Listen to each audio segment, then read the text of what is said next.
Sejarah singkat yang dimaksud ini sejarah singkat Suriji Kempo yang ada di Indonesia maupun asal mulanya Suriji Kempo.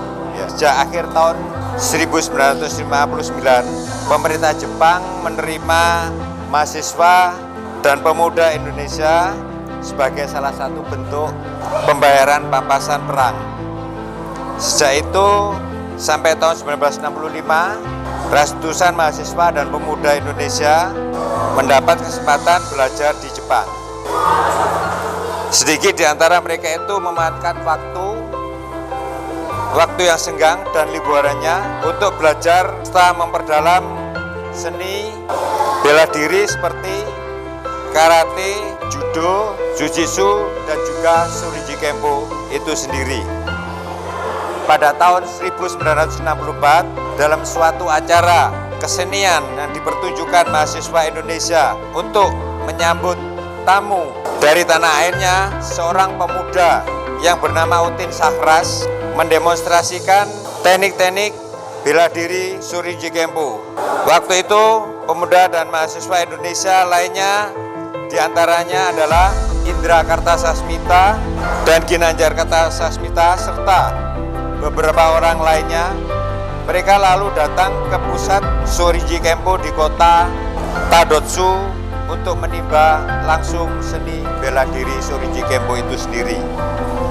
Untuk meneruskan warisan seni bela diri itu di Indonesia, ketiga pemuda tersebut yaitu Utin Sakras yang sekarang sudah almarhum, Indra Kartasasmita dan Ginanjar Kartasasmita akhirnya membentuk suatu organisasi olahraga Suriji Kempo yang diberi nama Perkemi.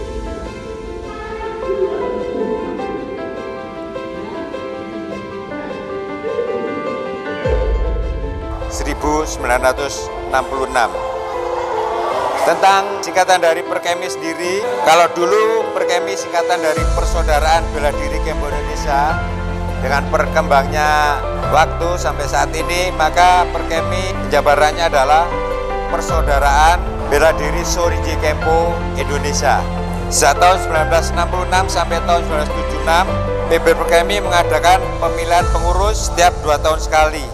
Sampai terbentuknya kepengurusan yang sampai saat ini Suriji Kempo di Indonesia masih tetap eksis. Yang perlu diketahui bahwa semula penyebaran Suriji Kempo ini di kalangan mahasiswa dan perguruan tinggi. Nah, namun sekarang sudah masyarakat umum utamanya itu sudah mencintai dan mengenal itu apa Suriji Kempo. Demikian.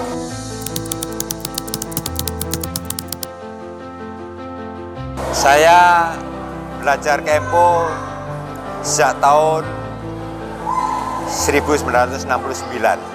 Jadi saat itu saya baru lulus SD, masuk SMP, belajar Suriji Kempo di Bendungan Proyek Brantas di Jalan Surabaya Malang.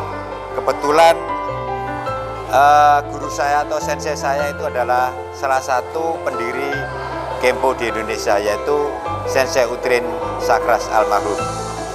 Nah, saya mengikuti latihan-latihan yang disampaikan oleh beliau. Di samping itu juga kita mengikuti latihan-latihan yang disediakan oleh PB Perkemi.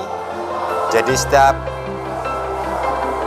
tahun minimal 2 kali saya harus mengikuti latihan di pusat atau di pusat Suriji Kempo Indonesia di Pondok Gede.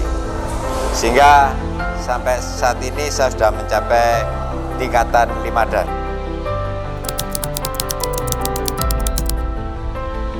Mengingat waktu itu saya tuju pertama kali yang ada di Malang ini, bahkan di Jawa Timur. Jadi tidak ada yang lebih senior kecuali Sensei Utin Sakras. Setiap ada kegiatan, saya sendiri juga merangkap sebagai official waktu itu dan juga sebagai atlet. Ya, sekali mengikuti latihan di pada Kejurnas sekitar tahun 82 saat itu. kejuaraan? Sudah mengikuti kejuaraan dan selanjutnya selalu mendampingi sebagai pelatih.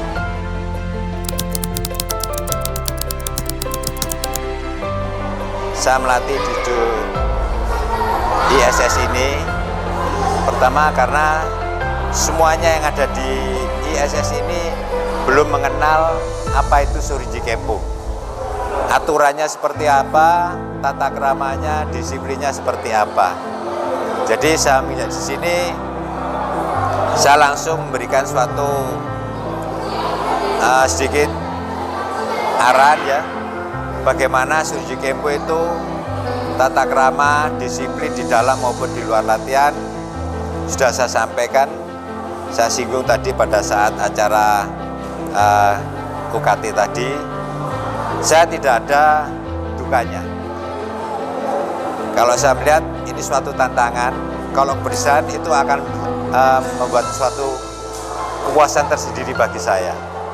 Ya perlu diketahui, saya melatih sejak tahun, ya mohon dimaklumi waktu itu nggak ada pelatih lagi, jadi sejak dilatih ya juga melatih. Di Kempo memang harus seperti itu, diajarkan belajar menjadi pemimpin. Salah satu pelatihan pembentukan leadership seperti itu.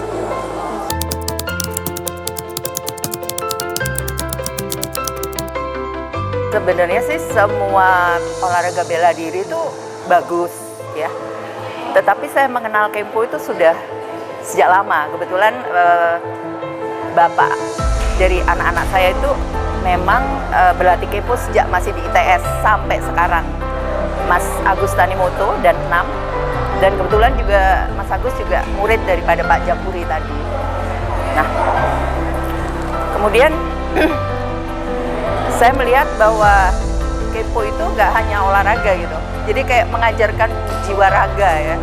Jadi bagaimana untuk disiplin maupun leadership. Dan banyak hal-hal yang positif kita belajar dari situ. Gitu. Kemudian dari situ saya yakin bahwa dengan mengikuti Kempo diharapkan ini bisa membentuk karakter kepribadian yang tangguh ya, tapi peduli dengan sesama, kemudian juga percaya diri, lebih percaya diri gitu. Jadi saya rasa Kempo ini menjadi wadah yang tepat untuk anak-anak yang sedang tumbuh kembang gitu. Dalam hal ini murid-murid ISS ya. Itu aja sih dari saya.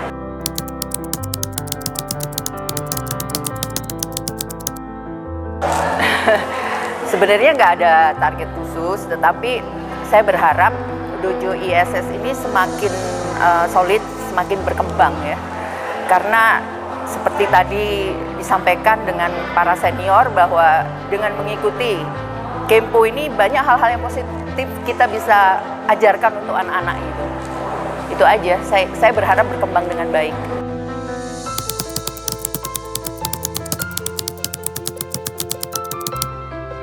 Alhamdulillah bahwa dengan berdirinya dojo ISS ini memberi nilai tersendiri bagi SDI ISS ya, dan ini luar biasa sekali karena dengan adanya dojo ISS ini saya selain kepala sekolah juga terlibat langsung sebagai Kensi ya, jadi saya gabung juga berlatih di sini, dan dengan adanya dojo ISS ini kita sudah memiliki wadah untuk bisa berolahraga, kemudian belajar untuk disiplin dan juga belajar bela diri melalui Kempo ini.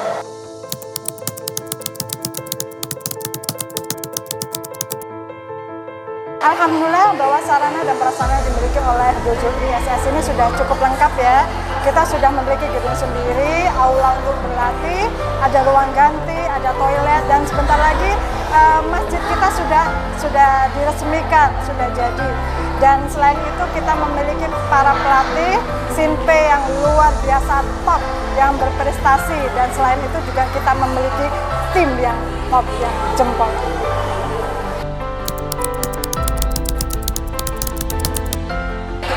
Selamat siang, nama saya Anton. Saya selaku Sekretaris Perkemi Kota Malang.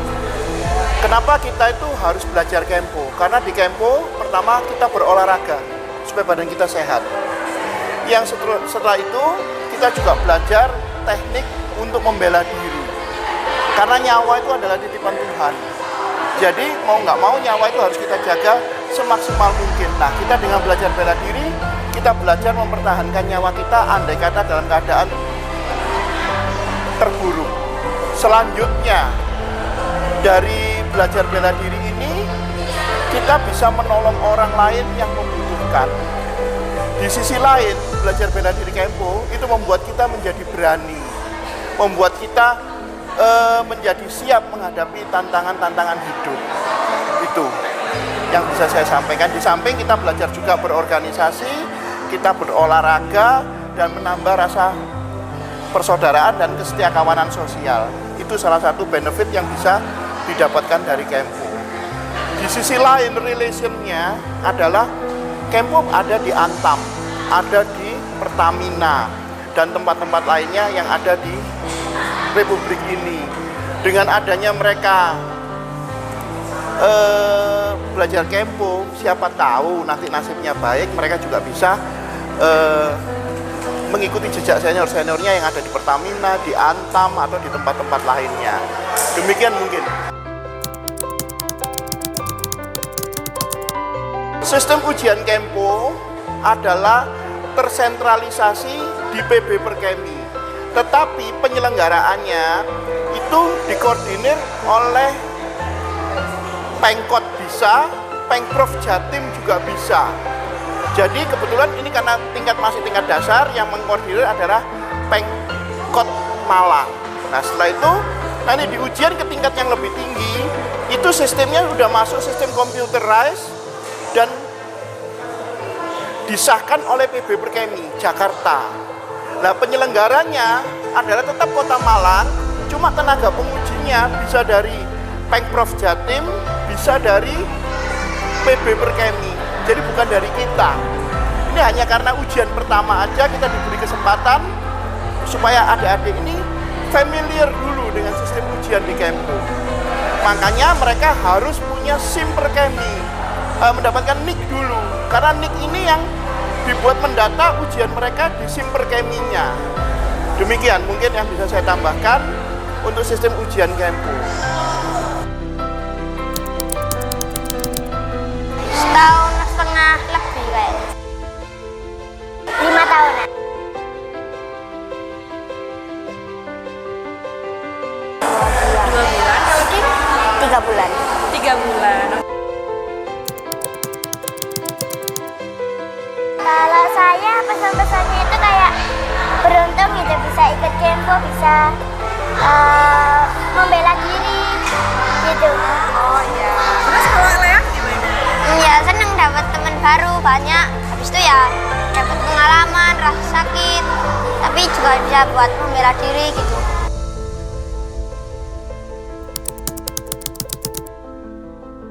Dojo ISS.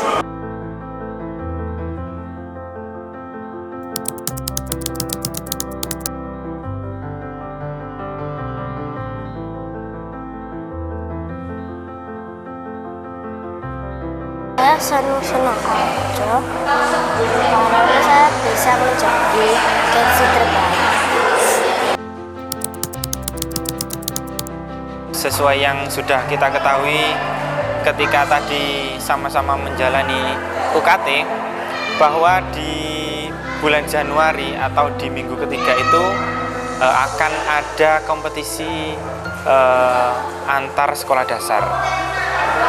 Jadi target terdekat kita yaitu menyiapkan anak-anak untuk mengikuti kompetisi tersebut.